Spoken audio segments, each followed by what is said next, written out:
Hi, it's Hetty Bryant, and this is topic 2 of MGT599 Leadership Theory and Practice.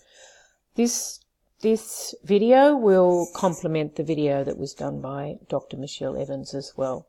I really like this quote because it really shows the type of leadership that we're looking at. We're looking at that post-heroic leader who looks like they haven't been there, and the team feels like they've done it themselves. So it's that really inclusive shared leadership practice that we're looking at, that relational leadership. So topic 2 is all about your ILTs, or your implicit leadership theories. First of all, we're going to look at Michelle Evans's mini video, okay?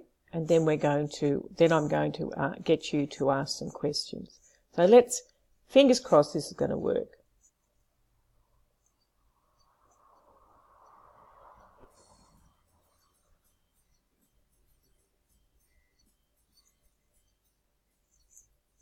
Welcome to week 2, Implicit Leadership Theories.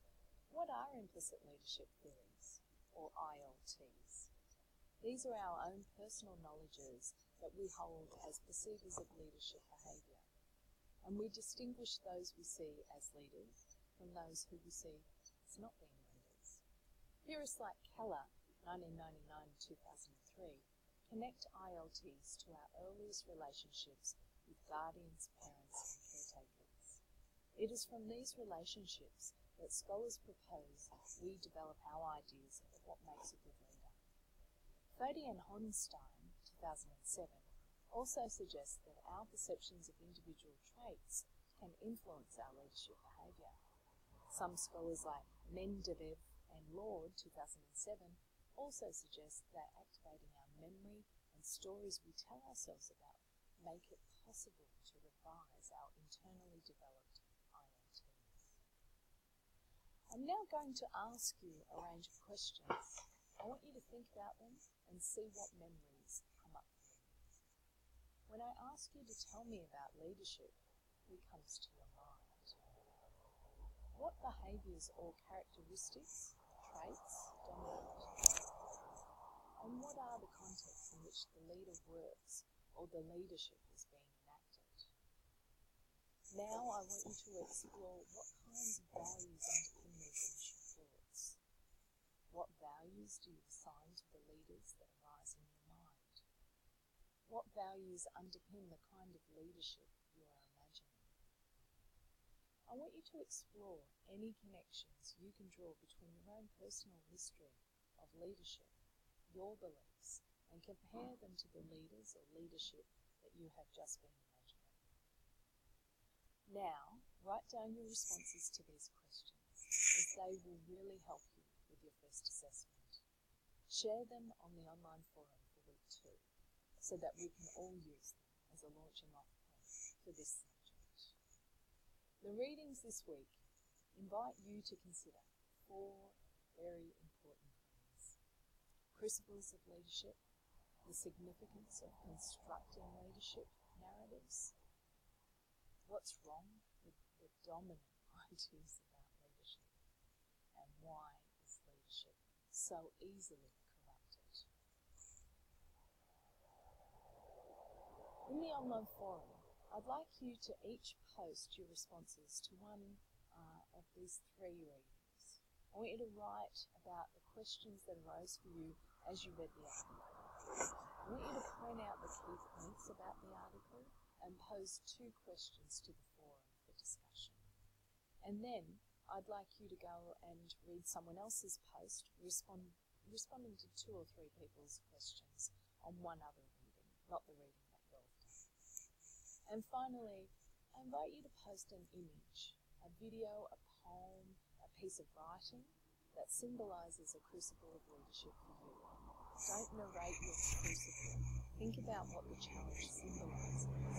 I myself have posted on the Padlet a symbol of one of my own crucible experiences to act as an example, and also to encourage the spirit of openness and trust for our group.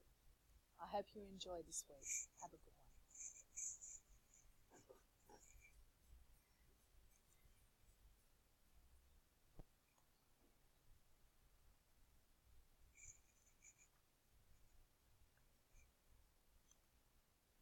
Welcome to week 2, individual perspectives and traits. Now I have to work out how to turn these off.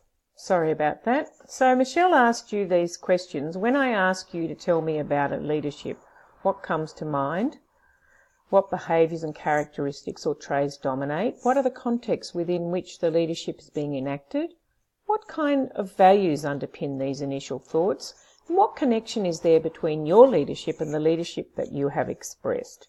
Now, she also said to maybe post an image of your crucible of leadership on the Padlet, or you could do it on the discussion forum. So what I'll do is I'll think about that myself and I'll post something up in the discussion forum, and I'll put it on the Padlet as well, just to put it out there in case others want to do that as well. Okay?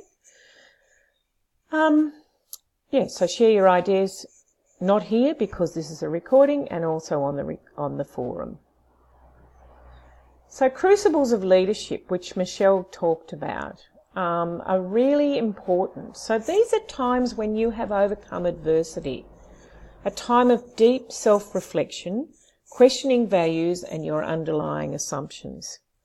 So the Bennis and Thomas reading will really unlock this for you, that there are critical moments in our life where we think, oh, the ways we're doing this isn't working, or this is an opportunity to do something very differently, or this is a wake-up moment for me. I've lived in this bubble for all this time. I've seen another way of doing things. There's a whole range of things that could happen.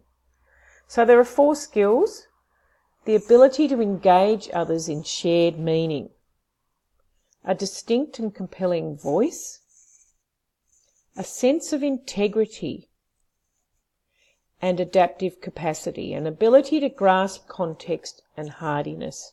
Okay? To actually be able to reflect on these things, you need these skills. The ability to engage with others, so get feedback, to obtain shared meaning, to actually have yourself, to have a distinct and compelling voice yourself, to understand and to enact a sense of integrity, and to have adaptive capacity, an ability to grasp context and hardiness. Why is leadership so corrupt? And Michelle talked about the corruption of leadership. Some examples are given by Kellerman of Hitler, Stalin, Pol Pot. What are some recent examples? So you think about some recent examples as well of some corrupt leadership. I don't think you're going to have to look very far. There's a lot going on in the United States at the moment, and we may have, as a result of the investigation into the Russia probe and to Donald Trump, we may have the first or the second US president indicted. So there's corporations as well who have been corrupt. Enron, for example, there are other corporations as well, very recent ones in Australia. Think about the Banking Royal Commission and what came out of that. Capricious, murderous, high-handed, corrupt and evil leaders are effective and everywhere except in the literature of business leadership. An interesting quote. So it's quite interesting that we don't have a lot written about these leaders in business leadership. The contemporary leadership field is an American product. I want you to really think about that, because it is in very many ways. The language is very white, male-dominated, American. And I just thought I'd have to put a picture of Donald in there. What can we learn from bad leaders? All leaders are trustworthy and deceitful, cowardly and brave, greedy and generous. So it's human to be a bit of each. Not everyone can be trustworthy, brave and generous all the time. So think about the balance and the interplay between that. And what can we learn from this? What's wrong with dominant ideas? So Sinclair goes on about the dominant ideas. I really urge you to read this reading, so that look at the conventional wisdoms about leadership, and so you'll identify your ILTs in this as well. Conventional wisdom is leadership's a good thing. Critical alternatives, and we're starting to look at critical perspectives in this subject. Leadership can also be a bad thing. Step down. Leadership is individual or heroic performance. Decontextualise so we don't look at the context. Really now we're looking at leadership being socially constructed with followers in context. Followers attribute leadership. ILT determine. I'm just going to stop for some apologies for that. I just had a very dry throat. ILTs determine where we see leadership and who personifies. So societies and organisations are important now, the context. It's socially constructed with others. Leadership is a rational activity, cerebral, cognitive, not physical.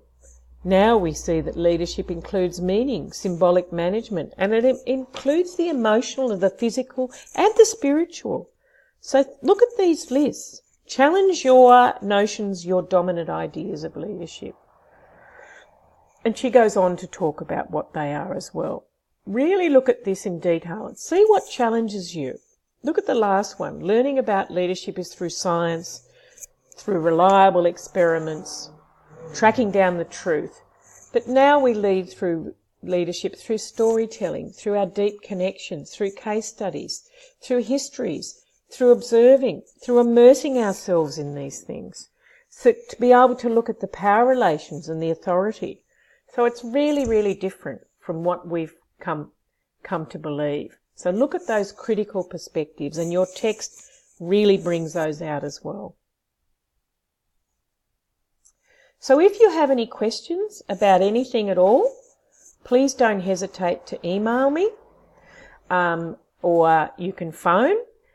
And always think about, if you've got a question, post it to the main discussion forum, post it to one of the discussion, put your stuff up in the weekly topics. So this is topic 2. Put some questions up there.